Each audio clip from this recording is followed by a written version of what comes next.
Hi everyone, रसायन दुनिया में सभी का स्वागत करती हूँ। देखिए, बीएससी फर्स्ट ईयर में जो हमारा टॉपिक चल रहा है वो चल रहा है मैकेनिज्म ऑफ ऑर्गेनिक रिएक्शन। और मैकेनिज्म ऑफ ऑर्गेनिक रिएक्शन में मैंने थोड़ा सा एक्सप्लेन किया था about bond fission and organic reagents. ठीक है, तो बॉन्ड फिशन के बारे में बताया था कि दो टाइप का बॉन्ड फिशन होता है, होमोलिटिक हेटेरोलिटिक होता है, और साथ में कुछ ऑर्गेनिक रिएजेंट्स के बारे में बताया था। उसके बाद जो सेकंड टॉपिक हम यहाँ पे डिस्कस करने वाले हैं वो आता है अपना इंटरमीडिएट्स। ठीक है, तो देखिए सबसे पहली चीज तो हमें ये देखना होगा कि इंटरमीडिएट्स हम वो होते क्या है। देखिए प्रीवियस वीडियो में मैंने थोड़ा सा एक्सप्लेन किया था अबाउट ऑर्गेनिक रिएक्शंस। तो ऑर्गेनिक रिएक्शंस में होता क्या है कि कोई भी हम सबस्ट्रेट लेते हैं, सबस्ट्रेट पे रिएजेंट अप्लाई करते हैं, तो यहां से एक अनस्टेबल स्पीसीज की फॉर्मेशन होती है। अनस्टेबल स्पीसीज की फॉर्मेशन होती है और बाद में फर्दर इस अनस्टेबल स्पीसीज पे कोई भी रिएक्शन मैकेनिज्म वगैरह लग के और ये कन्वर्ट किस में होती है, प्रोडक्ट में कन्वर्ट होती है। अब यहाँ से ये अनस्टेबल स्पीसीज क्या होती है, तो अनस्टेबल स्पीसीज है वो देखिए एक तो हो सकती है अपनी इंटरमीडिएट और दूसरा हो सकता है अपना ट्रांजिशन स्टेट। ठीक है, क्लियर हुई। जब भी कोई सबस्ट्रेट और रिएजेंट है वो रिएक्ट करते हैं तो यहाँ से अनस्टेबल स्पीसीज की फॉर्मेशन होती है और देन ये अनस्टेबल स्पीसीज ये कन्वर्ट होती है प्रोडक्ट में। अनस्टेबल स्पीसीज है यहाँ से वो इंटरमीडिएट हो सकता है, वो ट्रांजिशन स्टेट हो सकती है। अब हमें कैसे पता चलेगा कि इंटरमीडिएट बना है या फिर ट्रांजिशन स्टेट, तो उसके लिए देखिए सिंपल सा होता है कि जो अपनी ट्रांजिशन स्टेट होती है ये कैन नॉट बी डिटेक्टेड। जो अपने ट्रांजिशन स्टेट होती है इसे हम रिएक्शन में डिटेक्ट नहीं कर सकते, यानी कि अलग नहीं कर सकते कि यहाँ पे कोई अनस्टेबल स्पीसीज बनी है। हाँ, सिर्फ पता चलता है कि बनी है अनस्टेबल स्पीसीज, लेकिन हम उसे प्रैक्टिकली सेपरेट करके नहीं रख सकते। ठीक है, वहीं यदि हम बात करते हैं सेकंड स्पीसीज होती है अपनी इंटरमीडिएट, तो इंटरमीडिएट है उसे हम अलग कर सकते हैं, रिएक्शन से डिटेक्शन कर सकते हैं उसका कि कौन सा इंटरमीडिएट यहाँ पे फॉर्म हुआ है। अब इंटरमीडिएट्स हैं वो टोटल हमें पढ़ने होते हैं बीएससी फर्स्ट ईयर के सिलेबस में 6 इंटरमीडिएट्स। फर्स्ट अपना आता है carbocation, second carb anion, third carbene, fourth अपना आता है नाइट्रीन, फिफ्थ आता है बेंजाइन एंड सिक्स्थ आता है फ्री रेडिकल। 6 जो अपने होते हैं इंटरमीडिएट्स वो पढ़ने होते हैं बीएससी फर्स्ट ईयर में। ठीक है, तो सबसे पहली चीज ये समझ आई कि इंटरमीडिएट होता क्या है। ऑर्गेनिक रिएक्शन के ड्यूरिंग कोई अनस्टेबल स्पीसीज बनती है जो फर्दर प्रोडक्ट में कन्वर्ट होती है, और ये जो अनस्टेबल स्पीसीज होती है इसी को हम क्या बोलते हैं, इंटरमीडिएट बोलते हैं। तो यहाँ से अपना एक कॉन्सेप्ट क्लियर हुआ इंटरमीडिएट का। अब इंटरमीडिएट है, मैंने आपको बताया कि 6 इंटरमीडिएट्स वो हम पढ़ेंगे, तो 1 बाय 1 करके चलते हैं। तो जो सबसे फर्स्ट इंटरमीडिएट यहाँ पे मैं रख रही हूँ वो रख रही हूँ कार्बोकेटाइन। कार्बोकेटाइन होता क्या है, ठीक है, तो देखिए the species in which carbon atom containing positive charge या फिर the species in which carbon atom bearing positive charge, यानी कि कोई भी ऐसी स्पीसीज जिसमें कार्बन एटम पे पॉजिटिव चार्ज आएगा वो क्या होती है, अपनी कार्बोकेटाइन होती है। अब कार्बोकेटाइन की फॉर्मेशन कैसे होती है, तो देखिए मैंने आपको पढ़ाया बॉन्ड फिशन। बॉन्ड फिशन में मैंने आपको 2 टाइप का बॉन्ड फिशन पढ़ाया है। एक तो पढ़ा है होमोलिटिक बॉन्ड फिशन जिसका प्रोडक्ट क्या होते हैं, फ्री रेडिकल्स होते हैं। दूसरा मैंने आपको पढ़ाया heterolytic bond fission. Heterolytic bond fission का प्रोडक्ट क्या होती है, चार्ज स्पीसीज, जिसमें से एक पे पॉजिटिव चार्ज होता है दूसरे पे नेगेटिव चार्ज होता है। तो जो अपना कार्बोकेटाइन होता है वो होता है हेटेरोलिटिक बॉन्ड फिशन का प्रोडक्ट। जब भी कभी कोई स्पीसीज है उसमें हेटेरोलिटिक बॉन्ड फिशन हो रहा है तो कार्बन पे आता है पॉजिटिव चार्ज, और यही जो पॉजिटिव चार्ज वाली स्पीसीज है इसे हम क्या बोलते हैं, कार्बोकेटाइन बोलते हैं। एग्जाम्पल के लिए मैंने यहाँ पे रखा हुआ है मैथिल हैलाइड। मैथिल हैलाइड में देखिए हमने क्या किया, CH3 और X के बीच का बॉन्ड ब्रेक करेंगे। जब रिएक्शन मैकेनिज्म यहाँ पे कोई रिएक्शन कराएंगे तो CH3 X के बीच का बॉन्ड ब्रेक होगा। X जो अपना वो क्या होता है, हैलोजेंस होते हैं। ठीक है, हैलोजेंस की इलेक्ट्रोनेगेटिविटी वो कार्बन से ज्यादा होती है, तो ये क्या करेंगे, इलेक्ट्रॉन्स को विड्रॉ करके लेके जाएंगे। और इलेक्ट्रॉन्स को यदि यहाँ से विड्रॉ कर रहे हैं तो हैलोजन पे कौन सा चार्ज आएगा, नेगेटिव चार्ज। और जब बॉन्ड के दोनों इलेक्ट्रॉन्स को हैलोजन लेके चला गया, यानी कि हेटेरोलिटिक क्लीवेज हो गया बॉन्ड का, तो कार्बन पे चार्ज कौन सा बचता है, पॉजिटिव चार्ज। क्यों, क्योंकि कार्बन पे इलेक्ट्रॉन डेफिशिएंसी हो जाती है। तो इस तरह से यहाँ पे फॉर्मेशन होती है कार्बोकेटाइन की। इसके बाद नेक्स्ट पॉइंट जो आता है वो आता है अपना carbocation is a trivalent species. Carbocation है वो अपना ट्राइवेलेंट स्पीसीज होती है। ठीक है, ट्राइवेलेंट स्पीसीज से मतलब क्या होता है, देखिए जनरल फॉर्म में, स्टेबल फॉर्म में कार्बन है वो कितने बॉन्ड्स की फॉर्मेशन करता है, 4 बॉन्ड्स की फॉर्मेशन करता है।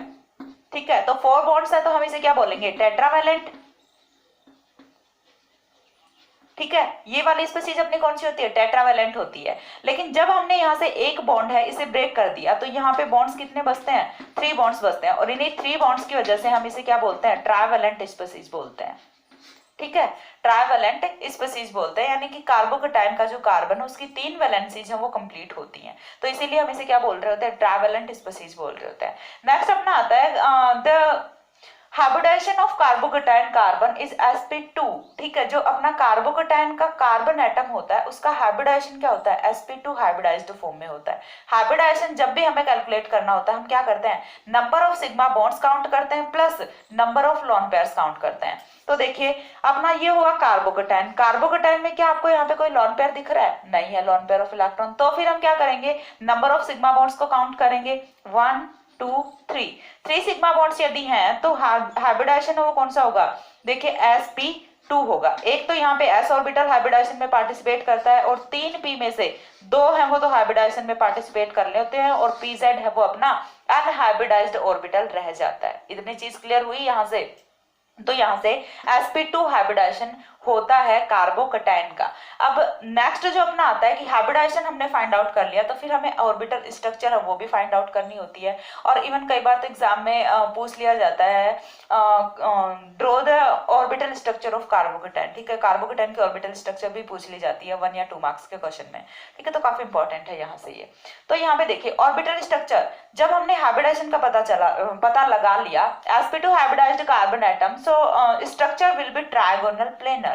sp2 हाइब्रिडाइज्ड कार्बन एटम है तो उसके लिए स्ट्रक्चर कौन सी होती है, ट्रायगोनल प्लेनर होती है। ये चीजें हम कहाँ से प्रिडिक्ट करते हैं, इनऑर्गेनिक केमिस्ट्री से प्रिडिक्ट करते हैं कि कौन से हाइब्रिडाइजेशन के लिए कौन सी स्ट्रक्चर होती है। ठीक है, तो sp2 हाइब्रिडाइजेशन के लिए स्ट्रक्चर वो कौन सी होती है, ट्रायगोनल प्लेनर स्ट्रक्चर होती है। तो देखिए जस्ट लाइक कैसी स्ट्रक्चर होती है मैं आपको थोड़ा सा बताती हूँ कि यहाँ से ये आपका क्या है, सेंटर एटम कार्बन है और कार्बन पे कुछ 3 जो बॉन्ड्स हैं वो इस तरह से बने हुए होते हैं। ठीक है, कार्बन पे 3 बॉन्ड्स हैं वो इस तरह से बने हुए होते हैं, तीनों के तीनों बॉन्ड्स हैं वो आप देखिए एक ही प्लेन में है। ठीक है, यदि हम यहाँ पे बात करते हैं टेट्रावैलेंट की, टेट्रावैलेंसी में यदि अपना होता है कार्बन तो ये किस तरह से होता है, देखिए sp3 हाइब्रिडाइज्ड कोई भी ऑर्बिटल है तो उसकी स्ट्रक्चर वो कुछ ऐसी हो जाती है। ठीक है, sp3 जो अपना हाइब्रिडाइज्ड ऑर्बिटल होता है उसकी स्ट्रक्चर है वो कुछ ऐसी हो जाती है। ठीक है, इसे हम क्या बोलते हैं, टेट्राहेड्रल स्ट्रक्चर बोलते हैं, जिसमें एक बॉन्ड है वो तो होता है टुवर्ड्स द व्यूअर, यानी कि यदि आप सामने से देख रहे हो तो ये वाला एक बॉन्ड है ये आपकी तरफ होता है। ठीक है, एक बॉन्ड होता है वो होता है away from the observer, away from the viewer, यानी कि यदि आप सामने से देख रहे हो तो ये जस्ट इसके पीछे की तरफ होता है, और ये वाले जो 2 बॉन्ड होते हैं ये होते हैं सेम प्लेन में। ठीक है, जिसमें से एक ऊपर की तरफ होता है दूसरा साइड की तरफ होता है, तो ये होती है कुछ अपनी टेट्राहेड्रल स्ट्रक्चर। लेकिन जैसे ही आप यहाँ से ये वाला बॉन्ड है हटा देते हो तो ये तीनों जो बॉन्ड्स हैं ये आ जाते हैं सेम प्लेन में, यानी कि अब भी तीनों हैं वो एक प्लेन पे हैं। यदि आप इन्हें टिकाते हो प्लेन पे तो तीनों वो प्लेन को टच करने वाले हैं। ठीक है, तो ये हो गई प्लेनर स्ट्रक्चर। और अब प्लेनर स्ट्रक्चर पे क्या होता है, एक p जो ऑर्बिटल है वो यहाँ पे वैकेंट होता है। देखिए ये वाला स्ट्रक्चर यहाँ से कोरिलेट कर पा रहे हो कि यानी कि यहाँ पे एक sp2 हाइब्रिडाइज्ड ऑर्बिटल है वो तो यहाँ से हाइड्रोजन के साथ बॉन्ड की फॉर्मेशन करेगा, यहाँ से दूसरा है ये भी sp2 हाइब्रिडाइज्ड ऑर्बिटल है ये भी एक हाइड्रोजन के साथ बॉन्ड की फॉर्मेशन कर लेगा, यहाँ से जो तीसरा है ये भी एक sp2 हाइब्रिडाइज्ड ऑर्बिटल है और ये भी एक बॉन्ड की फॉर्मेशन कर लेता है हाइड्रोजन के साथ। अभी बचा कौन अपना, एक वैकेंट pz ऑर्बिटल जो कि यहाँ पे था। वैकेंट pz ऑर्बिटल है वो अपना कुछ इस तरह से होता है, और इसी वैकेंट pz ऑर्बिटल की वजह से क्या होता है, जो कार्बोकेटाइन है अपना वो एज अ इलेक्ट्रोफाइल बिहेव करता है। ठीक है, तो यहाँ से ये चीज क्लियर हुई कि यहाँ से जो कार्बोकेटाइन है वो अपना नेचर में कैसा होता है, इलेक्ट्रोफिलिक होता है। ये चीज भी यहाँ से क्लियर होनी चाहिए साथ में कि कार्बोकेटाइन की नेचर कैसी होती है, इलेक्ट्रोफिलिक होती है। क्यों होती है इलेक्ट्रोफिलिक, क्योंकि देखिए सबसे पहली चीज तो आप देख के पता लगा सकते हो कैसे, पॉजिटिव चार्ज आ रहा है। दूसरी चीज यहाँ पे वैकेंट pz ऑर्बिटल होता है, और वैकेंट ऑर्बिटल्स की बहुत ही ज्यादा टेंडेंसी होती है इलेक्ट्रॉन्स को एक्सेप्ट करने की, ये इजीली इलेक्ट्रॉन्स को एक्सेप्ट कर लेते हैं। तो कार्बोकेटाइन इज इलेक्ट्रोफिलिक स्पीसीज। तो यहाँ से इतनी चीज आई थिंक क्लियर हुई होगी। अब इसके बाद हमें नेक्स्ट क्या देखना होता है, देखिए यहाँ पे मैंने ड्रॉ की हुई है स्ट्रक्चर, तो स्ट्रक्चर में आपको साफ साफ दिख रहा होगा कि प्लेनर स्ट्रक्चर होती है। तीनों के तीनों जो हाइड्रोजन हैं वो सेम प्लेन में होते हैं। sp2 हाइब्रिडाइज्ड ऑर्बिटल हैं 3 जिन्होंने हाइड्रोजन के साथ बॉन्ड की फॉर्मेशन की हुई है। एक वैकेंट अपना ऑर्बिटल होता है और इसी वैकेंट ऑर्बिटल की वजह से कार्बोकेटाइन है वो अपना नेचर में इलेक्ट्रोफिलिक होता है। तो ये तो हुआ जनरल सा इंट्रोडक्शन कि कार्बोकेटाइन होता क्या है और रिएक्शंस में कौन सी रिएक्शंस में कार्बोकेटाइन की फॉर्मेशन होती है, यानी कि जब भी बॉन्ड का हेटेरोलिटिक क्लीवेज होगा तो यहाँ से कार्बोकेटाइन की फॉर्मेशन होती है। अब इसके बाद नेक्स्ट हमें देखना है कि कार्बोकेटाइन के कौन कौन से टाइप होते हैं, कार्बोकेटाइन की स्टेबिलिटी क्या होती है, वो फैक्टर्स हमें देखने हैं। तब तक के लिए एक बार इसका screenshot low.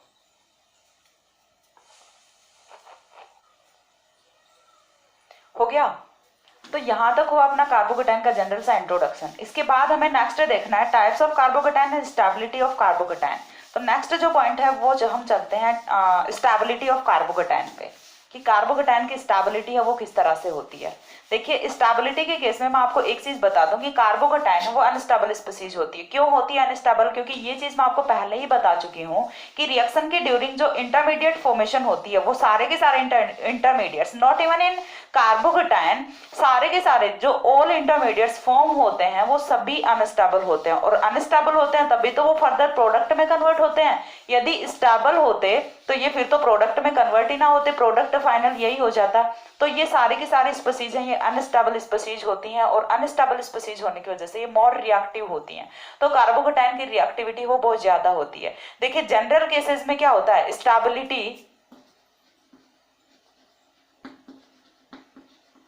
Is inversely proportional to reactivity. ये मैं बात कर रही हूँ जनरल केसेस की, ठीक है, not always, exceptions are always there, ठीक है, एक्सेप्शंस आपको हमेशा मिलेंगे, लेकिन जनरल केसेस में क्या होता है, stability is inversely proportional to reactivity. होता क्या है कि स्टेबिलिटी जितनी ज्यादा होती है रिएक्टिविटी उतनी ही कम होती है। ये होती है जनरल केसेस की। तो कार्बोकेटाइन है वो अपना अनस्टेबल स्पीसीज होती है, और अनस्टेबल स्पीसीज होने की वजह से इसकी रिएक्टिविटी है वो बहुत ज्यादा होती है, यानी कि बहुत ही फास्टली रिएक्ट कर जाता है किसी भी न्यूक्लियोफाइल के साथ, और अगेन एक प्रोडक्ट की, एक स्टेबल प्रोडक्ट की फॉर्मेशन कर लेता है। ठीक है, तो स्टेबिलिटी हमें देखनी है कार्बोकेटाइन की, और स्टेबिलिटी को अफेक्ट करने वाले फैक्टर्स हमें देखने हैं यहाँ पे। तो फर्स्ट ऑफ ऑल यदि हम बात करें स्टेबिलिटी ऑफ कार्बोकेटाइन,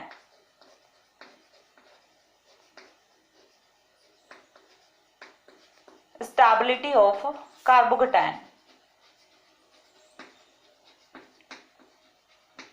ठीक है। तो देखिए कार्बोकेटाइन्स को ना स्टेबिलिटी के बेसिस पे यहाँ पे 3 पार्ट्स में डिवाइड किया गया है। वो कौन कौन से होते हैं? सबसे फर्स्ट अपना आता है 1 degree carbocation, second one is 2 degree, and third one is 3 degree. और आई थिंक डिग्री वगैरह डिसाइड करने में कोई प्रॉब्लम नहीं होती होगी, 12th पास करके आए हो तो। एल्किल हैलाइड्स में भी डिग्री देखी है, अल्कोहल्स में भी डिग्री देखी है, एमिन्स में भी डिग्री देखी है, कि किस बेसिस पे हम बोलते हैं कि कौन सा 1 डिग्री होगा, कौन सा 2 डिग्री होगा, या फिर कौन सा 3 डिग्री होने वाला है। ठीक है, तो चलिए एक बार मैं फिर से आपको बता देती हूँ कि कौन कौन से 1 डिग्री होते हैं, 3 डिग्री होते हैं, या फिर 2 डिग्री होते हैं। ठीक है, तो देखिए फर्स्ट एग्जाम्पल है वो हम यहाँ पे रख लेते हैं। सबसे पहला जो है वो तो हम ले लेते हैं अपना मेथिल कार्बोकेटाइन, ठीक है, जिसे हम 0 डिग्री भी बोल सकते हैं। ये तो अपना कौन सा हो गया, मेथिल कार्बोकेटाइन हो गया। देखिए यदि आप CH3 अकेला लिख के छोड़ देते हो तो ये फिर कार्बोकेटाइन नहीं होता। यदि आपने कुछ ऐसा लिख के छोड़ दिया और बोलोगे सही है, तो ये सही नहीं होता, बिल्कुल रॉन्ग आपका कॉन्सेप्ट है, क्योंकि जब तक आप इस पे पॉजिटिव चार्ज नहीं लगाओगे ये कार्बोकेटाइन की तरह से बिहेव नहीं करेगा। ठीक है, तो ये अपना कौन सा होता है, मेथिल कार्बोकेटाइन होता है, या फिर हम इसे 0 डिग्री कार्बोकेटाइन बोलते हैं। सेकंड वन आता है अपना कि यहाँ से हमने एक हाइड्रोजन का सब्सटीट्यूशन है वो कर दिया एक एल्किल ग्रुप से। अब ये अपना कौन सा हो गया, 1 डिग्री कार्बोकेटाइन हो गया।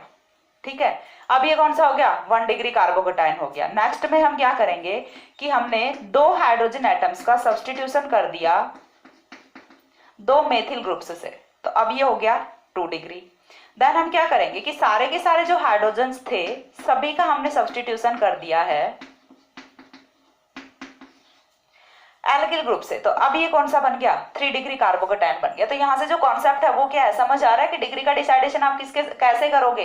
कार्बोकेटाइन वाला जो कार्बन है वो बैक साइड पे कितने अदर कार्बन के साथ बॉन्ड बना रहा है। देखिए अगेन एक बार रिपीट कर रही हूँ कि कार्बोकेटाइन का जो कार्बन है, या फिर आप क्या बोल सकते हो, पॉजिटिव चार्ज वाला जो कार्बन है वो पीछे कितने और कार्बन के साथ जुड़ा हुआ है, उतने ही डिग्री का वो कार्बोकेटाइन होगा। यहाँ पे देखिए ये जो पॉजिटिव चार्ज वाला कार्बोकेटाइन है ये पीछे एक कार्बन के साथ जुड़ा हुआ है, तो हम इसे क्या बोलेंगे, 1 डिग्री बोलेंगे।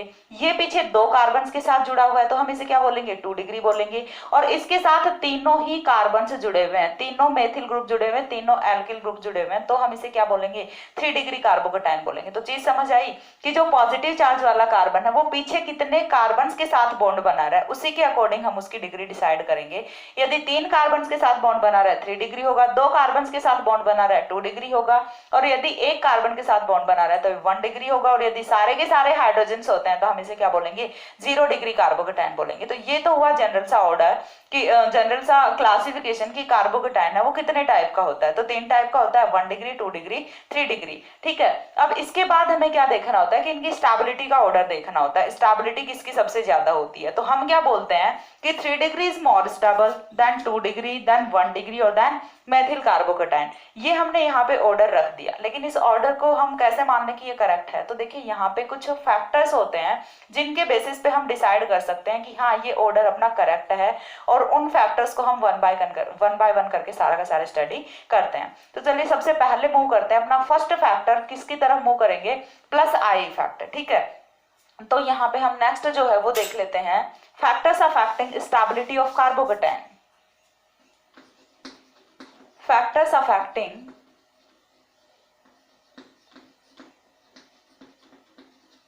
Stability of carbocation. तो यहाँ पे जो सबसे फर्स्ट फैक्टर आता है वो आता है इंडक्टिव इफेक्ट,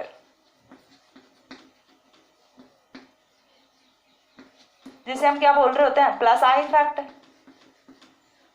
ठीक है, सेकंड आता है अपना कॉन्जुगेशन,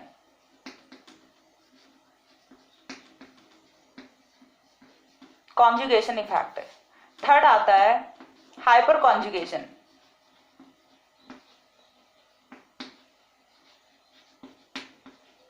इफेक्ट। एंड फोर्थ है सॉल्वेशन इफेक्ट।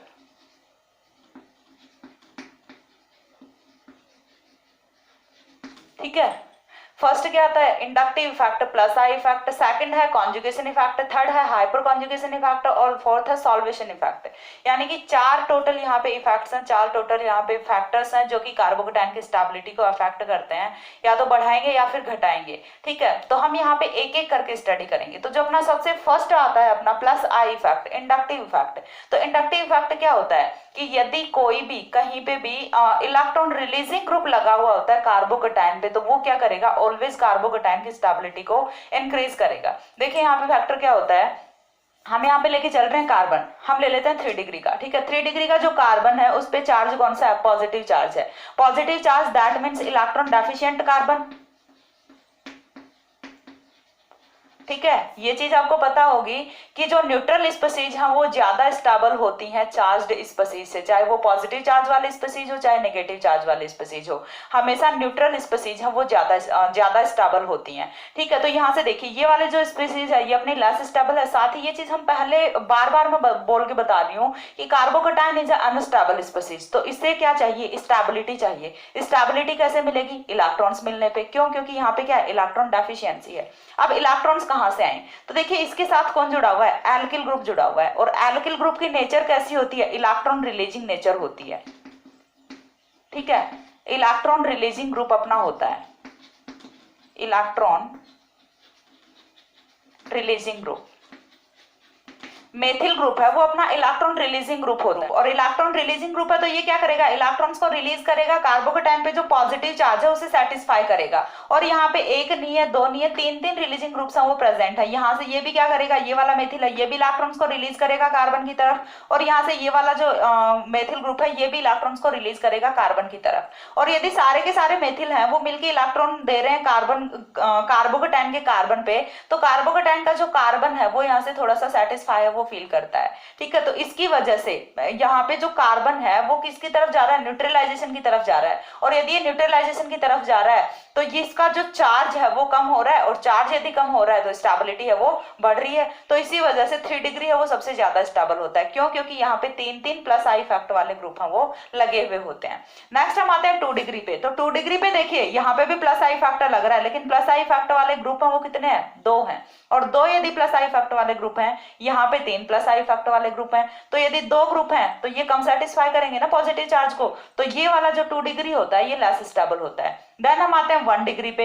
1 डिग्री में देखिए यहाँ पे भी प्लस आई फैक्टर वाला ग्रुप है, लेकिन यहाँ पे सिर्फ एक प्लस आई फैक्टर वाला ग्रुप होता है, तो इसकी वजह से ये और कम स्टेबल होता है। और यदि हम आते हैं 0 डिग्री पे या फिर मेथिल कार्बोकेटाइन पे, तो यहाँ पे कोई प्लस आई फैक्टर वाला ग्रुप नहीं है। ठीक है, no plus I factor group. यहाँ पे कोई प्लस आई इफेक्ट वाला ग्रुप नहीं होता, तो इसी की वजह से मेथिल जो कार्बोकेटाइन वो सबसे कम स्टेबल होता है। ठीक है, तो स्टेबिलिटी का ऑर्डर क्या होता है, सबसे ज्यादा स्टेबल होता है 3 degree, then 2 degree, then 1 degree, then 0 degree. और 3 डिग्री की सबसे स्टेबिलिटी का रीजन क्या होता है, यहाँ पे वो रीजन होता है कि अपना 3 प्लस आई इफेक्ट वाले ग्रुप्स हैं वो लगे होते हैं। ठीक है, तो प्लस आई इफेक्ट है वो डायरेक्टली प्रोपोर्शनल किसके होगा, स्टेबिलिटी ऑफ कार्बोकेटाइन के, यानी कि जितना ज्यादा प्लस आई इफेक्ट यहाँ पे कॉज करेगा, स्टेबिलिटी ऑफ कार्बोकेटाइन है वो उतनी ज्यादा इंक्रीज करेगी। तो स्टेबिलिटी ऑफ कार्बोकेटाइन और प्लस आई इफेक्ट क्या होते हैं, डायरेक्टली प्रोपोर्शनल होते हैं। तो यहां से जो सबसे फर्स्ट फैक्टर आता है वो आता है plus I effect is directly proportional to stability of carbocation. ठीक है, ये यहां से आया अपना पहला फैक्टर निकल के। एक इफेक्ट समझ आ गया, प्लस आई इफेक्ट। ठीक है, ये अपना क्या होता है, प्लस आई इफेक्ट होता है। और प्लस आई इफेक्ट के अकॉर्डिंग हमने क्या चीज फाउंड आउट की कि यहाँ से जितना ज्यादा प्लस आई इफेक्ट लगेगा उतनी ही ज्यादा स्टेबिलिटी ऑफ कार्बोकेटाइन है वो इंक्रीज करेगी। और वहीं पे क्या हो जाएगा कि जितना स्टेबिलिटी ऑफ कार्बोकेटाइन की तो क्या है, डायरेक्टली प्रोपोर्शनल है प्लस आई इफेक्ट, और यदि माइनस आई इफेक्ट यदि आप लगाओगे तो इसका ऑपोजिट हो जाएगा। फिर यदि आप यहाँ पे माइनस आई इफेक्ट लगाओगे तो ये हो जाएगा inversely proportional to stability of carbocation. ठीक है, माइनस आई इफेक्ट यदि आप यहाँ पे लगा देते हो तो वो क्या करेगा, स्टेबिलिटी ऑफ कार्बोकेटाइन को डिक्रीज करेगा। क्यों करेगा, कैसे करेगा, चलिए वो भी मैं आपको एक एग्जांपल लेके बता देती हूँ। देखिए, हमने यहाँ पे ले लिया कार्बोकेटाइन। ठीक है, कार्बोकेटाइन के साथ में हमने यहाँ पे जोड़ दिया क्लोरीन ग्रुप, यहाँ पे हमने जोड़ा हुआ मेथिल, और यहाँ पे हमने जोड़ा हुआ है हाइड्रोजन। ठीक है, अब देखिए यहाँ से जो मेथिल है ये तो क्या कर रहा है, कार्बोकेटाइन को सेटिस्फाई कर रहा है, लेकिन मेथिल का प्लस आई इफेक्ट इतना नहीं लग रहा जितना कि यहाँ से क्लोरीन का माइनस आई इफेक्ट लग रहा है। क्लोरीन है वो क्या करेगा, इलेक्ट्रॉन्स को विड्रॉ करेगा। कार्बन पे क्या है, पॉजिटिव चार्ज, इलेक्ट्रॉन डेफिशिएंसी है, पहले से इलेक्ट्रॉन डेफिशिएंसी या पॉजिटिव चार्ज है, और यहाँ पे एक और इलेक्ट्रॉन विड्रॉ करने वाला ग्रुप लगा हुआ है, तो ये इलेक्ट्रॉन्स को और ज्यादा खींच रहा है, यानी कि यहाँ पे पॉजिटिव चार्ज है वो और ज्यादा आएगा। और पॉजिटिव चार्ज जितना ज्यादा होगा स्टेबिलिटी उतनी ही कम होगी, क्योंकि अगेन एक बार बता रही हूँ कि चार्ज का एक्यूमुलेशन जितना ज्यादा होता है उतना ही ज्यादा कोई भी स्पीसीज है वो डिस्टेबिलिटी की तरफ जाती है। यानी कि जितना ज्यादा एक जगह पे चार्ज है वो इकट्ठा होता जा रहा है, यहाँ पे क्या हो रहा है, पॉजिटिव चार्ज पहले से है और भी पॉजिटिव चार्ज आया जा रहा है। क्यों आया जा रहा है, क्योंकि क्लोरीन है वो इलेक्ट्रॉन्स को विड्रॉ कर रहा है, और इलेक्ट्रॉन्स को विड्रॉ कर रहा है तो यहाँ पे पॉजिटिव चार्ज है वो ज्यादा हो रहा है, और पॉजिटिव चार्ज ज्यादा हो रहा है तो कार्बोकेटाइन की स्टेबिलिटी है वो डिक्रीज कर रही है। तो इस तरह से यदि कोई माइनस आई इफेक्ट वाला ग्रुप लगाओगे तो यहाँ पे क्या होने वाला है, स्टेबिलिटी ऑफ कार्बोकेटाइन है वो डिक्रीज करेगी, और यदि आप कोई प्लस आई इफेक्ट वाला ग्रुप लगाओगे तो यहाँ पे स्टेबिलिटी ऑफ कार्बोकेटाइन है वो इंक्रीज करती है। तो ये हुआ इंडक्टिव इफेक्ट, फर्स्ट अपना फैक्टर। ठीक है, स्क्रीनशॉट लीजिए एक बार, हो गया। अब इसके बाद जो नेक्स्ट आता है वो अपना आता है कॉन्जुगेशन इफेक्ट।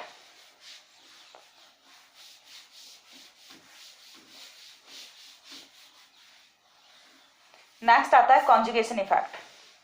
तो देखिए, सबसे पहली चीज तो ये कि कॉन्जुगेशन में होता क्या है, कॉन्जुगेशन का मतलब क्या होता है।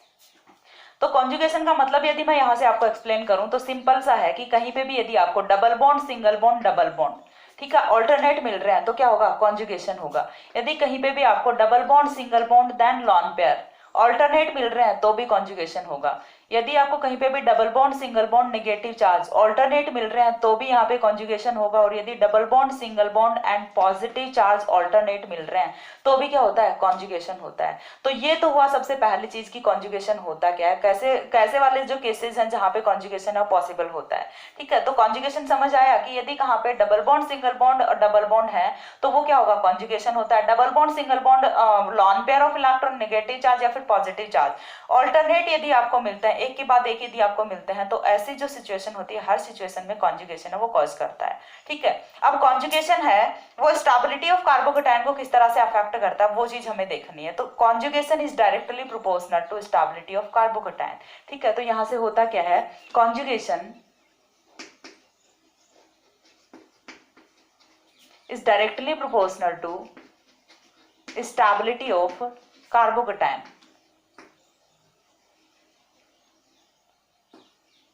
ठीक है, यानी कि कॉन्जुगेशन जितना ज्यादा लगेगा रेजोनेटिंग स्ट्रक्चर्स जितनी ज्यादा बनेंगी, स्टेबिलिटी ऑफ कार्बोकेटाइन वो उतना ही ज्यादा इंक्रीज करेगा। इसे भी हम एग्जांपल से समझ लेते हैं। जैसे हमने प्लस आई इफेक्ट को समझा 1 डिग्री 2 डिग्री 3 डिग्री का कॉन्सेप्ट लेके, हम यहाँ पे इसे एग्जांपल्स लेके समझ लेते हैं। फर्स्ट एग्जांपल है वो हम यहाँ पे ले लेते हैं बेंजाइलिक कार्बोकेटाइन का, ठीक है, या फिर एलाइलिक बेंजाइलिक कार्बोकेटाइन।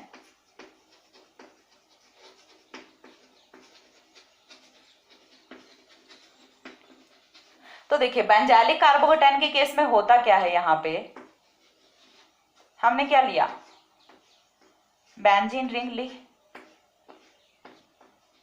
तो हमने क्या लिया यहाँ पे, ये लिया हमने बेंजाइलिक कार्बोकेटाइन। अब बेंजाइलिक में और फिनाइलिक में आपको डिफरेंस है वो समझ आना चाहिए। मैं यहाँ पे आपको एक चीज बताती हूँ कि यदि आपका कहीं पे भी होता है C6H5CH2 तो दैट मीन्स ये कौन सा है, बेंजाइलिक है। और यदि आपका कहीं पे भी होता है C6H5 तो ये आपका कौन सा होता है, हमेशा ये होता है आपका फेनिल, जिसे हम पीएच लिखते हैं, ठीक है। तो बेंजाइलिक C6H5CH2 यदि है, इसके साथ CH2 के साथ कोई ग्रुप जुड़ा हुआ है तो हम उसे क्या बोलेंगे, बेंजाइलिक बोलेंगे। और यदि C6H5 होता है तो हम उसे क्या बोलते हैं, फेनिल बोलते हैं। तो हमें यहाँ पे कौन सा केस लेना है, बेंजाइलिक का केस लेना है। तो बेंजाइलिक कार्बोकेटाइन हमने यहाँ पे रखा, C6H5CH2 पॉजिटिव हमने यहाँ पे रखा, ठीक है। अब हमें क्या करना है, पॉजिटिव चार्ज का डिलोकलाइजेशन कराना है। एक चीज मैं आपको बताती हूँ कि चार्ज का कहीं पे भी एक्यूमुलेशन होता है, यानी कि चार्ज एक जगह पे यदि इकट्ठा हो रहा है तो वो डिस्टेबिलिटी की तरफ जाएगा। लेकिन वहीं यदि चार्ज का डिस्पर्सन हो रहा है, चार्ज का डिलोकलाइजेशन हो रहा है, तो जो चार्ज है अपना, जो स्पीसीज है वो अपनी स्टेबिलिटी की तरफ जाएगी, ठीक है। यानी कि चार्ज यदि घूम रहा है तो स्टेबल है, यदि एक जगह बैठा दिया तो वो अनस्टेबल होगा। ये यहाँ पे फैक्टर होता है। तो यहाँ पे अब हमें क्या करना है, चार्ज का डिलोकलाइजेशन कराना है। किस तरह से कराएंगे, देखिए यहाँ पे मैंने आपको क्या बताया कि यदि पाई बॉन्ड, सिग्मा बॉन्ड और देन पॉजिटिव चार्ज होते हैं तो यहाँ पे कॉन्जुगेशन है वो काम करेगा। और कॉन्जुगेशन किस तरह से काम करेगा, देखिए यहाँ से जो पाई बॉन्ड के इलेक्ट्रॉन्स हैं ये सेटिस्फाई करेंगे इस पॉजिटिव चार्ज को, यानी कि यहाँ पे आके ये वाला जो कार्बन है ये और जो पॉजिटिव चार्ज वाला कार्बन है, इन दोनों के बीच में पाई बॉन्ड की फॉर्मेशन होगी। किस तरह से होती है देखिए, नेक्स्ट स्ट्रक्चर में हम आपको दिखाती हूँ, ठीक है। अब देखिए यहाँ से इन दोनों के बीच में तो पाई बॉन्ड की फॉर्मेशन हो गई, यानी कि पॉजिटिव चार्ज है वो तो यहाँ से सेटिस्फाई हो गया। लेकिन अब ये वाला जो नेक्स्ट कार्बन है, यहाँ से तो बॉन्ड के इलेक्ट्रॉन्स चले गए, तो नया पॉजिटिव चार्ज है वो कहाँ पे क्रिएट हो गया, इस वाली पोजीशन पे क्रिएट हो गया। बाकी की जो पाई बॉन्ड्स हैं वो अपने एज इट इज रहेंगे, ठीक है। देन नेक्स्ट स्टेप में अगेन हमें क्या करना है, फिर से देखिए यहाँ पे क्या है, positive charge sigma bond double bond, फिर से कॉन्जुगेशन मिल रहा है अपना, और कॉन्जुगेशन मिलेगा तो यहाँ से ये वाले जो पाई बॉन्ड के इलेक्ट्रॉन्स हैं ये डिलोकलाइज करेंगे पॉजिटिव चार्ज वाली पोजीशन पे, और एक नए कार्बन पे अगेन पॉजिटिव चार्ज है वो क्रिएट होता है। नेक्स्ट स्टेप में अगेन देखिए double bond single bond positive charge, again यहाँ पे कॉन्जुगेशन है वो कॉज कर रहा है, और कॉन्जुगेशन यदि कॉज कर रहा है तो फिर से जो चार्ज है उसका डिलोकलाइजेशन होता है और स्ट्रक्चर है वो कुछ इस तरह की बनती है। और लास्ट में फिर से क्या होता है अपना, यहाँ से ये वाले बॉन्ड के इलेक्ट्रॉन्स आते हैं और वही जहां से हमने स्टार्ट किया था उसी स्ट्रक्चर पे हम पहुंच जाते हैं। लेकिन जो फर्स्ट वाले स्ट्रक्चर है और लास्ट वाले स्ट्रक्चर है, इन दोनों में डिफरेंस कहाँ पे आया है, देखिए फर्स्ट वाले स्ट्रक्चर में ये वाला जो पाई बॉन्ड था ये कहाँ पे था, इधर था, राइट साइड पे था, ठीक है। लेकिन जो लास्ट वाले स्ट्रक्चर है उसमें ये वाला जो पाई बॉन्ड है ये कहाँ पे है, लेफ्ट साइड पे है। तो यानी कि ये जो बॉन्ड्स है ये कहाँ कैसे आए हैं, डिलोकलाइज होके आए हैं, ठीक है। और यहाँ पे जो चार्ज है उसका डिलोकलाइजेशन हो रहा है, दैट मीन्स चार्ज है या फिर अपना जो कार्बोकेटाइन है वो क्या है, स्टेबल कार्बोकेटाइन, और बेंजाइलिक कार्बोकेटाइन है वो मोर स्टेबल कार्बोकेटाइन होता है, ठीक है। तो यहाँ से ये तो हुआ कुछ बेंजाइलिक कार्बोकेटाइन की रिजोनेटिंग स्ट्रक्चर्स, ठीक है। तो इसे हम क्या बोलेंगे, resonating structures of benzylic carbocation, और काफी इंपॉर्टेंट है, पूछ लिया जाता है एग्जाम में। यहाँ से स्टूडेंट्स है वो मेजर जो मतलब प्रॉब्लम क्या होती है स्टूडेंट्स को कि यहाँ पे क्या करते हैं कि पॉजिटिव चार्ज का डिलोकलाइजेशन ना करा के और वो पाई बॉन्ड्स का डिलोकलाइजेशन कराने लग जाते हैं, ठीक है। तो यहाँ पे एक्चुअल में क्या हो रहा है, पॉजिटिव चार्ज का डिलोकलाइजेशन हो रहा होता है, पॉजिटिव चार्ज है वो एक जगह से दूसरी जगह आ रहा है, हाँ साइड में जो अपने पाई बॉन्ड्स हैं वो भी डिलोकलाइज हो रहे होते हैं, लेकिन एक्चुअल प्रोसेस में क्या हो रहा है, पॉजिटिव चार्ज का डिलोकलाइजेशन हो रहा है, ठीक है। पॉजिटिव चार्ज को आपको पूरी रिंग में घुमा के लेके आना है, और रिंग में कहाँ कहाँ जाएगा, दोनों ऑर्थो पोजीशंस पे जाएगा, एक पैरा पोजीशन पे जाएगा। इतना क्लियर है। यहाँ पे देखिए एक बार ऑर्थो पोजीशन पे गया, देन पैरा पे गया, देन अगेन ऑर्थो पोजीशन पे गया। तो पॉजिटिव चार्ज का डिलोकलाइजेशन वो कहाँ पे होता है, दोनों ऑर्थो पोजीशन पे होता है और पैरा पोजीशन पे होता है। तो ये तो हुआ कॉन्जुगेशन का एक एग्जाम्पल, बेंजाइलिक कार्बोकेटाइन। सेकंड हम क्या ले सकते हैं, एलाइलिक कार्बोकेटाइन ले सकते हैं। तो एलाइलिक कार्बोकेटाइन देखिए हमारा क्या होता है, सेकंड आता है एलाइलिक कार्बोकेटाइन।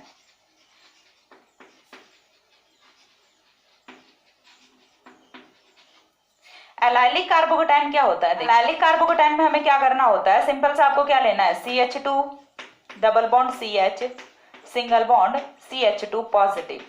ये क्या हुआ अपना एलाइलिक हुआ, ठीक है, CH2 डबल बॉन्ड CH और साथ में CH3 पॉजिटिव आता है, तो हम इसे क्या बोलते हैं, एलाइलिक कार्बोकेटाइन बोलते हैं। यानी कि इतनी जो स्पीशीज होती है इसे हम क्या बोलते हैं, एलाइलिक बोलते हैं। यदि CH2 डबल बॉन्ड CH पे डायरेक्ट कुछ जुड़ा होता है तो हम उसे क्या बोलते हैं, वाइनेलिक बोलते हैं। और यदि CH2 double bond CH CH2 होता है तो हम उसे क्या बोलते हैं, एलाइलिक पोजिशन बोलते हैं। तो ये हुआ यहाँ से एलाइलिक कार्बोकेटाइन। अगेन देखिए यहाँ से डबल बॉन्ड है, सिंगल बॉन्ड है और फिर पॉजिटिव चार्ज है, कॉन्जुगेशन इफेक्ट लगेगा। और कॉन्जुगेशन इफेक्ट लगेगा तो यहाँ से होगा क्या, देखिए यहाँ से ये वाले जो पाई बॉन्ड के इलेक्ट्रॉन्स हैं ये कहाँ पे आएंगे, इस वाले कार्बन और कार्बन के बीच में आके डबल बॉन्ड की फॉर्मेशन करेंगे। और नेक्स्ट जो पॉजिटिव चार्ज है वो क्रिएट कहाँ पे होगा, इस वाले कार्बन पे क्रिएट होगा।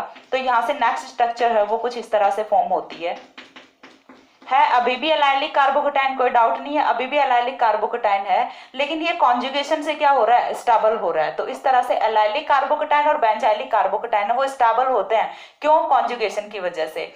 और जो कॉन्जुगेशन इफेक्ट है वो डोमिनेंट करता है इंडक्टिव इफेक्ट पे, ठीक है। तो यहाँ से एक चीज आपको और फाइंड आउट होती है कि जो अपने 1 डिग्री 2 डिग्री 3 डिग्री होते हैं उनसे कहीं ज्यादा मोर स्टेबल होते हैं अपने एलाइलिक और बेंजाइलिक कार्बोकेटाइन। यहाँ पे जितना ज्यादा चार्ज का डिलोकलाइजेशन होगा, जितनी ज्यादा रिजोनेटिंग स्ट्रक्चर्स की फॉर्मेशन होती है, स्टेबिलिटी उतनी ही ज्यादा होती है। तो बेंजाइलिक कार्बोकेटाइन वो सबसे ज्यादा स्टेबल होता है, देन एलाइलिक होता है और देन अपना 1 डिग्री 2 डिग्री 3 डिग्री आते हैं, ठीक है। तो ये होता है कुछ स्टेबिलिटी का ऑर्डर। अब नेक्स्ट अपना आता है हाइपर कंजुगेशन इफेक्ट। तो हाइपर कंजुगेशन इफेक्ट क्या होता है वो हम देख लेते हैं, एक बार के लिए इसका स्क्रीनशॉट लो। हो गया, तो देखिए ये हुआ कंजुगेशन फैक्टर। अब कंजुगेशन फैक्टर के बाद थर्ड अपना आता है हाइपर कंजुगेशन। और हाइपर कंजुगेशन है वो भी डायरेक्टली प्रोपोर्शनल होता है अपना स्टेबिलिटी ऑफ कार्बोकेटाइन के, यानी कि हाइपर कंजुगेशन जितना ज्यादा बढ़ेगा स्टेबिलिटी ऑफ कार्बोकेटाइन है वो भी उतनी ही ज्यादा बढ़ती है यहां से, ठीक है। तो सबसे पहली चीज तो हमें क्या लिखनी है, हाइपर कॉन्जुगेशन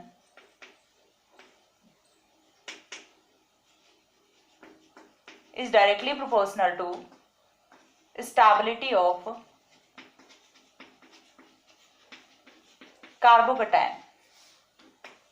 और किस तरह से होता है, सबसे पहली चीज तो यही आ जाती है कि हाइपर कॉन्जुगेशन होता क्या है, ठीक है। तो कॉन्जुगेशन में मैंने क्या बताया कि यदि कहीं पे भी आपका डबल बॉन्ड है वो पार्टिसिपेट कर रहा है डिलोकलाइजेशन में तो हम उसे क्या बोलते हैं, कॉन्जुगेशन इफेक्ट बोलते हैं। लेकिन यदि कहीं पे भी सिग्मा बॉन्ड है वो पार्टिसिपेट कर रहा होता है कॉन्जुगेशन में तो हम उसे क्या बोलते हैं, हाइपर कॉन्जुगेशन बोलते हैं। यदि डबल बॉन्ड कॉन्जुगेशन में पार्टिसिपेट कर रहा है, ठीक है, देखिए फैक्टर क्या होता है, if pi bond participates in conjugation then तो ये क्या होता है, conjugation effect. But if sigma bond participates in conjugation then ये क्या होता है, हाइपर कॉन्जुगेशन।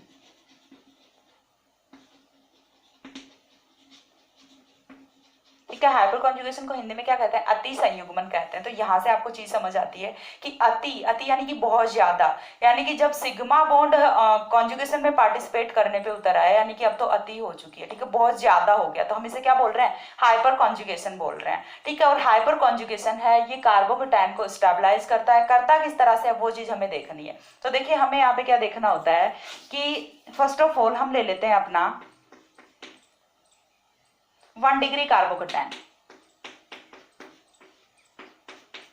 ठीक है। 1 डिग्री कार्बोकेटाइन में हमारे पास क्या होता है, एक मेथिल ग्रुप होता है, ठीक है, एक मेथिल ग्रुप होता है कार्बोकेटाइन वाले कार्बन के साथ। अब यहां से देखिए ये जो मेथिल ग्रुप होता है इसमें क्या है, देखिए सिग्मा बॉन्ड है, देन अगेन सिग्मा बॉन्ड है और यहाँ पे पॉजिटिव चार्ज है। तो सिग्मा बॉन्ड्स में क्या होना है, कॉन्जुगेशन होना है। यहाँ से ये वाला सिग्मा बॉन्ड जाएगा और कार्बन के बीच में पाई बॉन्ड की फॉर्मेशन करेगा और H पॉजिटिव है वो यहाँ से फ्री होता है, यानी कि सिग्मा बॉन्ड है उसने कॉन्जुगेशन में पार्टिसिपेट कर लिया।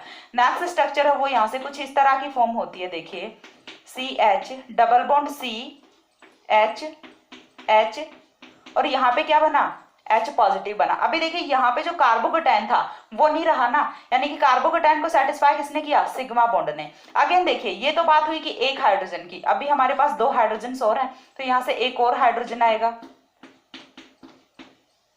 ये वाला हाइड्रोजन है, एक बार इसने पार्टिसिपेट कर लिया, अभी के लिए दूसरा हाइड्रोजन है वो पार्टिसिपेट करेगा, ठीक है। थर्ड टाइम के लिए जो अपना थर्ड हाइड्रोजन है वो पार्टिसिपेट करेगा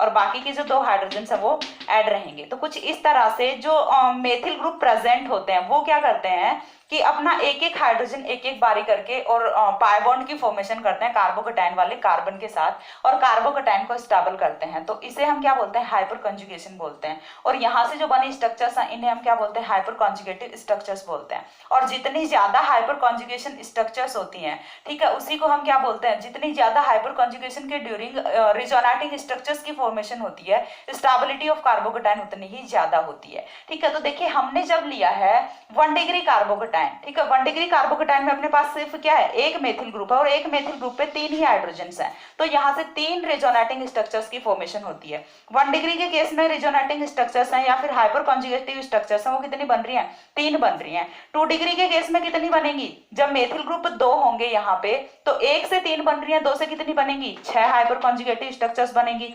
3 डिग्री के केस में 3 मेथिल ग्रुप यहाँ पे होते हैं तो 9 हाइपर कॉन्जुगेटिव स्ट्रक्चर्स हैं वो यहाँ से फॉर्म होंगी। तो यानी कि यहाँ से भी क्या होता है, 3 डिग्री सबसे ज्यादा स्टेबल होता है, देन 2 डिग्री होता है, देन 1 डिग्री होता है। तो हाइपर कॉन्जुगेशन से स्टेबिलिटी ऑफ कार्बोकेटाइन है वो क्या आता है, 3 degree is more stable than 2 degree then 1 degree, ठीक है। और रीजन क्या होता है, 3 डिग्री में हाइपर कॉन्जुगेटिव स्ट्रक्चर्स हैं वो सबसे ज्यादा बनती हैं, देन 2 डिग्री में बनती हैं, देन 1 डिग्री में बनती हैं। तो इसीलिए स्टेबिलिटी का ऑर्डर है वो भी कुछ इसी तरह से होता है कि 3 डिग्री सबसे ज्यादा स्टेबल होता है, देन 2 डिग्री होता है, देन 1 डिग्री होता है। तो अभी तक हमने 3 फैक्टर्स कवर किए। सबसे पहला था अपना प्लस आई इफेक्ट का, plus I effect inductive effect. Inductive effect में प्लस आई होता है तो स्टेबिलिटी को बढ़ाता है और माइनस आई होता है तो स्टेबिलिटी को घटाता है। दूसरा हमने लिया कॉन्जुगेशन का, कॉन्जुगेशन जितना ज्यादा होगा स्टेबिलिटी उतनी ही ज्यादा होगी। तीसरा हमने लिया हाइपर कॉन्जुगेशन का, तो हाइपर कॉन्जुगेशन में भी जितनी ज्यादा हाइपर कॉन्जुगेटिव स्ट्रक्चर्स बनेंगी उतना ही ज्यादा स्टेबिलिटी ऑफ कार्बोकेटाइन है वो इंक्रीज करती है, ठीक है। तो यहाँ से हमने करके कुछ 3 ऑर्डर्स हैं वो फाइंड आउट कर ले, स्क्रीनशॉट लीजिए।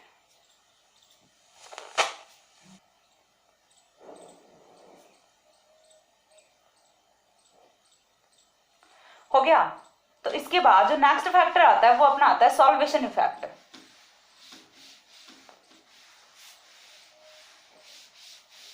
तो देखिए सॉल्वेशन इफेक्ट का मतलब क्या होता है, यानी कि यहाँ पे जो हम सॉल्वेंट ले रहे हैं रिएक्शन में वो चीज भी डिसाइड करेगी कि कार्बोकेटाइन अपना स्टेबल होगा या फिर अनस्टेबल होगा, ठीक है। तो सॉल्वेशन इफेक्ट में देखिए हमारे पास 2 टाइप के सॉल्वेंट्स होते हैं। कौन कौन से होते हैं, पोलर होते हैं और दूसरे कौन से होते हैं, नॉन पोलर सॉल्वेंट्स होते हैं, ठीक है। पोलर सॉल्वेंट्स यानी कि जो भी अपने पोलर सॉल्वेंट्स होते हैं वो क्या करते हैं, कोई भी हमने सबस्ट्रेट लिया हुआ है उसको इजीली पोलराइज करेंगे और पोलराइज करेंगे तो जो कार्बोकेटाइन की फॉर्मेशन है वो इजीली हो पाती है, ठीक है। और कार्बोकेटाइन की नॉन पोलर के केस में तो कार्बोकेटाइन की फॉर्मेशन है वो ही डिफिकल्ट हो जाती है। तो जो पोलर सॉल्वेंट्स होते हैं वो क्या करते हैं, कार्बोकेटाइन की फॉर्मेशन को, कार्बोकेटाइन की स्टेबिलिटी को फेवर करते हैं और जो अपने नॉन पोलर सॉल्वेंट्स होते हैं वो डिसफेवर करते हैं, ठीक है। तो सॉल्वेशन इफेक्ट, सॉल्वेशन जितना ज्यादा होगा, पोलर सॉल्वेंट्स यदि हम लेंगे तो सॉल्वेशन है वो ज्यादा होगा, ठीक है। Polar solvents more solvation,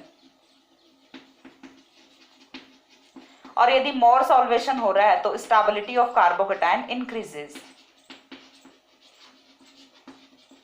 stability of carbocation increases. तो जो पोलर सॉल्वेंट्स होते हैं उनकी प्रेजेंस में सॉल्वेशन है वो ज्यादा होता है और सॉल्वेशन जितना ज्यादा होगा तो स्टेबिलिटी ऑफ कार्बोकेटाइन है वो भी उतनी ही ज्यादा होगी। तो ये यहाँ से कुछ 4 फैक्टर्स थे जिनके बेसिस पे हमने डिसाइड किया कि कैसे कैसे स्टेबिलिटी ऑफ कार्बोकेटाइन है वो इंक्रीज या फिर डिक्रीज करती है। तो यहाँ पे देखिए यदि मैं सभी को एक लाइन में बनाऊं कि स्टेबिलिटी ऑफ कार्बोकेटाइन, एससी को मैं क्या लिख रही हूँ, stability of carbocation is directly proportional to plus I effect inversely proportional to minus I effect, ठीक है, डायरेक्टली प्रोपोर्शनल टू कॉन्जुगेशन, ठीक है, directly proportional to hyperconjugation and directly proportional to solvation.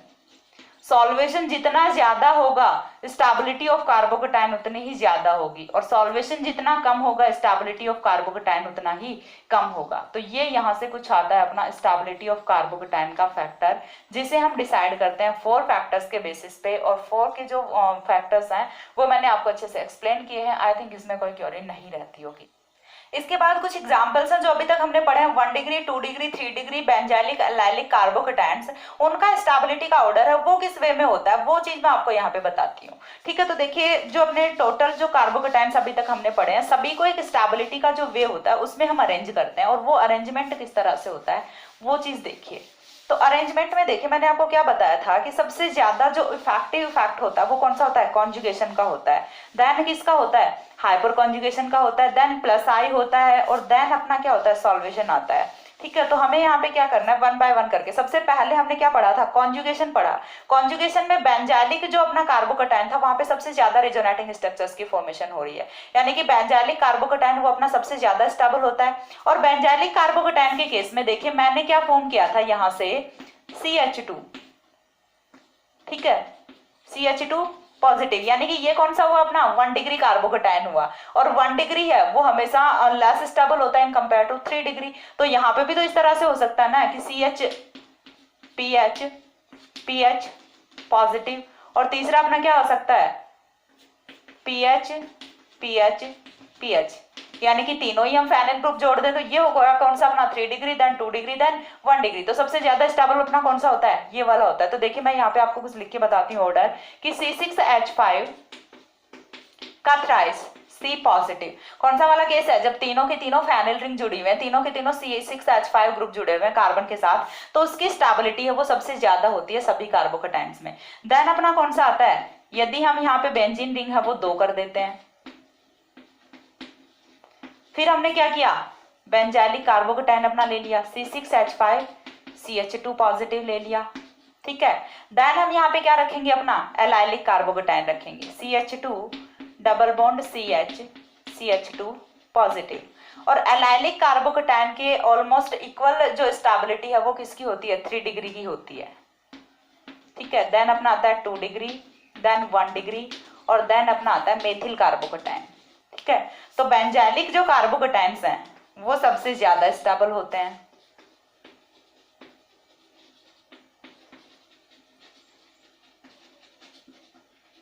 Then अपना कौन सा आता है, allylic carbocation आता है, और देन अपने कौन से आते हैं, एल्किल कार्बोकेटाइन,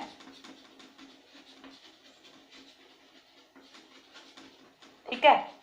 सबसे ज्यादा स्टेबल होता है बेंजाइलिक कार्बोकेटाइन, फिर आता है अपना एलाइलिक कार्बोकेटाइन, और सबसे लास्ट में आता है एल्किल कार्बोकेटाइन।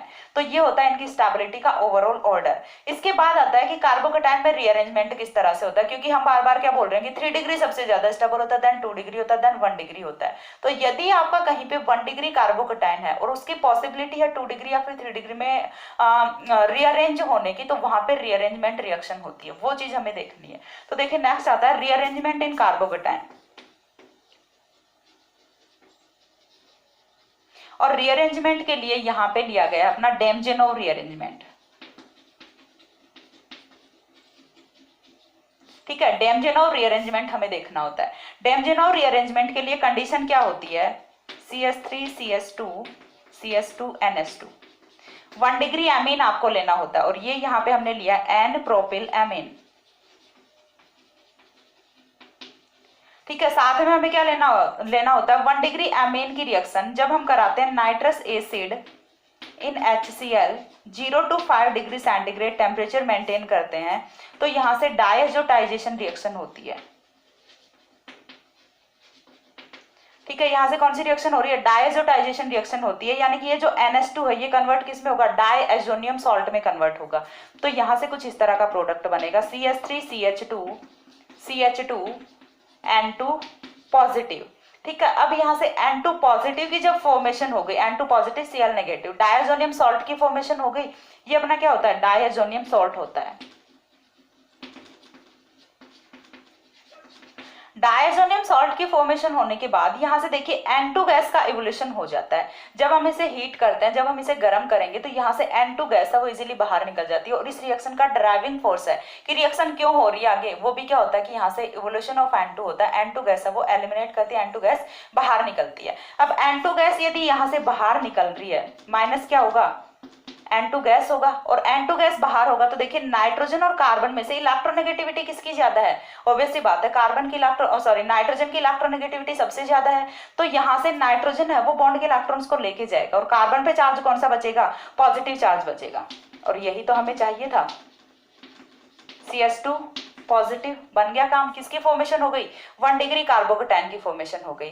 लेकिन 1 डिग्री कार्बोकेटाइन है, अभी यहाँ पे रीअरेंजमेंट है वो पॉसिबल है। रीअरेंजमेंट किस तरह से पॉसिबल है, देखिए यदि हम यहाँ पे कराते हैं 1,2 hydride shift, 1,2 H negative shift, H negative को क्या बोलते हैं, हाइड्राइड शिफ्ट बोलते हैं। यानी कि यहाँ पे अपना एक हाइड्रोजन है, यदि हम इस हाइड्रोजन को यहाँ पे भेज दें, इस वाले कार्बन पे भेज सकते हैं इजीली, ऐसा पॉसिबल होता है, ठीक है। यदि हम यहाँ से इस वाले हाइड्रोजन को भेज दें इस वाले कार्बन पे, तो कार्बन पे तो क्या आ जाएगा, CH3। ये तो CH2 पॉजिटिव है, ये किस में बदल जाएगा, CH3 में बदल जाएगा। और जब ये हाइड्रोजन अपने बॉन्ड के दोनों इलेक्ट्रॉन्स को लेके जा रहा है तो इस वाले कार्बन पे कौन सा चार्ज आएगा, पॉजिटिव चार्ज आएगा।